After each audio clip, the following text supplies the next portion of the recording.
This Destructoid E3 update is brought to you by Netflix.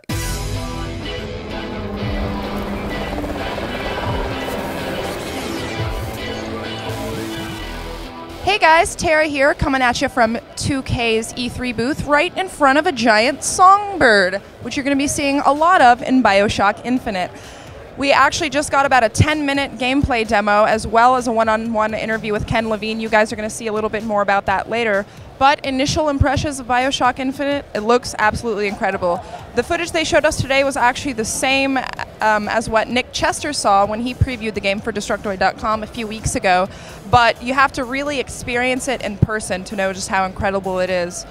Obviously, this game, it's a sequel, but it's going to be set at least 5 decades before the first games. You're going to be up in the sky, and it's a huge world. Throughout the demo, it was very action-packed. They're going to have what they call a zip line going all throughout the city of Columbia, and you're going to have a grappling hook that'll allow you to kind of zip line, I guess, your way throughout the entire city. Things go really quickly. It's really incredible, but basically you start out inside of a shop with Elizabeth. You're kind of joking around, looking for supplies, and then the Songbird comes. He comes and peeks in the window to try to find Elizabeth. You guys have to hide and duck out of the way, and then eventually he leaves. Kind of changes the entire tone of the game from this very lighthearted, happy thing to kind of more dark themes, which is really interesting. So Booker and Elizabeth are running around, and they're on their way to Comstock trying to find a way to strike up a deal to get her off of the island. She's kind of struggling with her own independence issues because she's got this kind of Stockholm thing going on with Songbird, who's trying to keep her trapped in the prison on the Sky Island. But she occasionally finds these tears in the fabric of space-time that allow her to pull weapons out, but she can't fully harness her powers yet because she's been in prison for so long. She hasn't discovered how to use them properly. So they kind of end up getting themselves into trouble sometimes. They end up actually transporting forward in time up to 1983. And then they have to get back to Columbia. So it's a huge struggle of power in all aspects of the word, but the game looks absolutely fantastic. There's so much action. There's zeppelins flying everywhere, and you try to get on them from the skyline, and it's absolutely crazy. We're going to have more info for you from Ken Levine himself, but first let's take a quick second to thank our sponsor. With more than 20 million members, Netflix is the world's largest subscription service, instantly streaming TV episodes and movies to your home and mobile devices. You can instantly watch a vast array of titles on your Nintendo Wii console, Sony PS3 console, or your Xbox 360. You can watch as many movies as you want, anytime you want, for one low monthly price, with no late fees and no due dates. And as a new member and a Destructoid viewer, you can get a free trial membership by going to netflix.com/Destructoid and signing up now. Hey guys, Tara here. I'm speaking with Ken Levine, the designer for Bioshock Infinite, the upcoming sequel. Although it's not really a true sequel, is it? Because it's set a good 56 years before the first game, correct? Yeah. What was the inspiration for kind of completely changing the setting and taking things out of the ocean and into the sky? You know, when we finished Bioshock 1, our kind of feeling was we felt we had said what we want to say about Rapture, and we didn't have internally the enthusiasm at this point, and I never say never, you know, about going back there to do another game there right away. And so, you know, we played around with a lot of different concepts, including totally different games for like 6 months, trying to, and eventually one of our team members came with the idea of, well, what if we were to do a Bioshock game, but it was basically all bets were off. You know, there'd be no sacred cows to the franchise, and we started kicking the idea around. And the thing is, like, we're a group of guys who work together for so long, and we can't agree on anything. In 5 minutes, we all agree this is what we want to do. And so we knew that, we took that as a sign, and we just got to work. Yeah, it's such an interesting concept, and I think fans of the game might have been initially wary about it, but it looks so fantastic. It's such a giant world. How much of Columbia is actually going to be explorable, or is it going to be more kind of a linear style? I think the goal we always try to do at a Bioshock game is, I don't like artificial things like, oh no, you see that concrete barrier? Well, you can't go past that. Screw you, because I think that's very frustrating to the player. So one of the great things about a city floating on platforms is there's very natural boundaries to where that world ends. So I always like to build things that, the team always likes to build things that you feel that you could go there. You could go there. Anything that you feel you should naturally go to, in Infinite, in Columbia, we want the player to be able to not be frustrated and be able to do that. We really focus on what is the experience that Booker and Elizabeth are having. I think you'll see from the demo today the kinds of scale. Maybe this is to tune into your question. The scale of the kind of experience you're going to have. The physical scale is huge. Yeah. That skyline battle you have at the end. Yeah, I was actually going to talk about that because it was so amazing. The kind of zip line and the grappling hook. Maybe you guys just showed us an absolutely glorious action scene, but how much of the game is actually going to be using those features? As much as much as is right. The thing is that there's no we don't run out of, it's not like we only have so much gas, and we have to expend it. It's about pacing, it's about balance. Like you saw the demo actually starts in a very quiet, small, traditional Bioshock. You're in a store and you're looking for loot, and it builds this big thing. To me, we tend to structure narrative, when we think about narrative, and a demo is a kind of narrative, right? It's a mini experience. It's very important that you build, you have these big sequences, and then you have to go back down again, and then you build again, because that's what works. That's how we think of, that's how people, if everything is up here or everything is down here, that's not a satisfying experience. We crave variety. So let's talk about Songbird for a second, because this is definitely one of the most unique enemies I've seen in a game. Although enemy is kind of a strong word, because he's obviously got a relationship with Elizabeth. They've got this kind of Stockholm syndrome thing going on.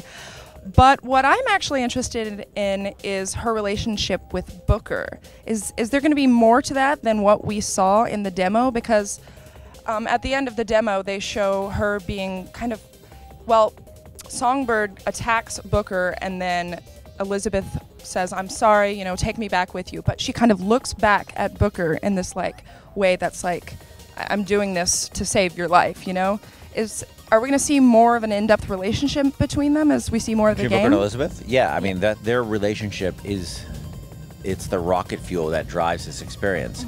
Booker is the vehicle for when the player builds a relationship with Elizabeth. In the same way in Bioshock 1, if you remember the part where you encounter Andrew Ryan in Bioshock 1 and the whole "Would You Kindly" sequence, the reason I think that people reacted to that bit was not because it was a surprising story element that they observed. It's because we were saying to the gamer, you know what?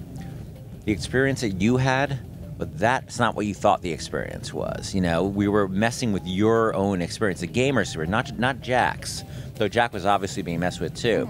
The gamer was being messed with. In the same way, if we can't build through the vehicle of Booker a relationship between Elizabeth and the player, we failed. Yeah, it is a very intense emotional experience, and that's why I think people love the series so much. Now, you guys just announced a couple days ago that you're going to be bringing move functionality, right? How is that going to play into the actual gameplay? So, the first thing I'll say about move functionality is that for us, this move stuff for us is an experiment. Because I was going to say you've been a very vocal, kind of dismisser of... I've been skeptical of it. Yeah. And when Sony came and talked to me, and the story I told was entirely true. I said my piece, and they called me up, and I was like, "Oh, jeez, really? I'm gonna have to have this conversation." And they said to me, "Look," they said, "Well, what? Have you thought about this? You thought about that?" And the first thing I said is, "Look, I am not gonna compromise the thing I know works, right?" So basically, when I played, they asked me to play Killzone, and what's cool about Killzone is you can play Killzone exactly the way you played the previous Killzone games. Very traditional. Nerd, hardcore gamer like me, very comfortable. But then they basically say, no, or you can try it this way. But there's a firewall between the two. So if you don't like this, you don't like the move stuff, right? You're completely cool. The experiences that make me nervous are the ones, and I didn't know enough about, sort of move at the time, is where it's like you have to completely, that old way of playing, you can't do that. You have to play it this way. So I'm going to have my experiment. We're going to have our experiment, and there's going to be a firewall between the two, and that experiment may go great, and it may blow up in my face. I don't know. But it's nice to explore new options, at least. It's nice to explore, because if you don't, and I know people are skeptical. I get it. I'm skeptical, too. But if you don't experiment, then you don't learn new stuff. Exactly. But for me, the selling point, the point of decision for me was you can protect your the experience that people know works, and you can have your experiment at the same time. And that's when I said, okay, let's do this. Speaking of exploring new options, are we gonna maybe see one for the Wii U coming up soon? Any word on that? Well, yet? you know, one thing, it was interesting because, and I guess I should have known this when I did that testimonial for in the Wii U event, and I didn't know it was called Wii U at the time. Basically, I was like, oh, they asked me to. They explained it to me. They explained what they were planning on doing, you know, and based upon what they said, I haven't, you know, used it myself. I said, well, you know, I basically said what you saw me say, which is that sounds kind of cool, you know. If you guys can pull that off, that's great. There's nobody should read it, and I'm not just like talking like corporate guy. There's no deal. There's no Bioshock game coming to that thing. Can't say it won't happen someday, or I don't know. We haven't even really looked at it, but it sounds like a really cool device. All right, perfect. Well, do you know when we'll be able to expect to see more of the game? No, we haven't. We don't know when we're going to show it again. I think, you know, for us, it's always about, all these demos are like, we basically say to ourselves, what scares us the most about this game? You know, in terms of the hardest things to do. And this time, it was, the last time it was getting players, introducing them to the fact that, you know, this game is not, this ain't Rapture anymore. That was the last demo. Yeah. This demo was this demo was Elizabeth and the Songbird and the Skylines. Those are the things that scared the hell out of us, because they're the things we were most excited about, but also like, oh my God, how the hell are we going to do it? Yeah. Well, they're the most shocking, you know? Nobody walked out of that room like without this look on their face. Yeah, That's my shocked look. Sorry if that looks that was an excellent shock look. But that to me, there's an inverse relationship between, or maybe it's not inverse, maybe it's the other one. I don't know. I wasn't very good at math. Between how, if we're not sort of pushing ourselves and making ourselves scared at night, then we're not going to be able to reward. The player is going to know it, right? They're going to be like, oh, yeah, you did that before. I get it. Great. I saw that 5 years ago. Yeah. So the Skylines, they took a hell of a lot of work to get right. A hell of a lot of work to write. Elizabeth, like the reason I want to start the demo in that store, in that quiet moment, where you have this really traditional Bioshock scene of going through a store looking for loot. You know, just how traditional is that? At a deserted store looking for loot. But now Elizabeth and Booker are there, and they're interacting with each other. And what does that mean? And starting in that really quiet way, but just having them just talking with each other, just being together in the same space. In a shooter, you know, that's just something I wanted to do. You know, not like, all right, you got in 3 clicks, we're gonna meet the enemy squad. And, yeah. You know, just like goofing around together. Yeah.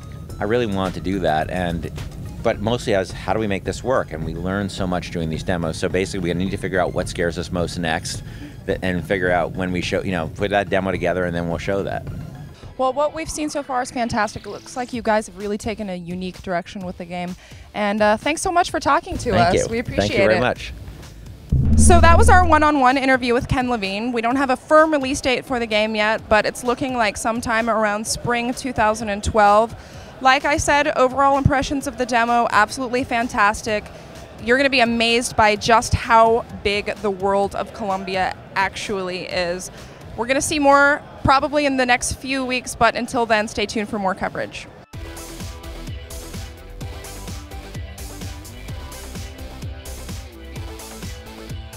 For the latest and greatest in E3 coverage, be sure to check out youtube.com/Detroit, where we'll be posting several videos a day all throughout the week.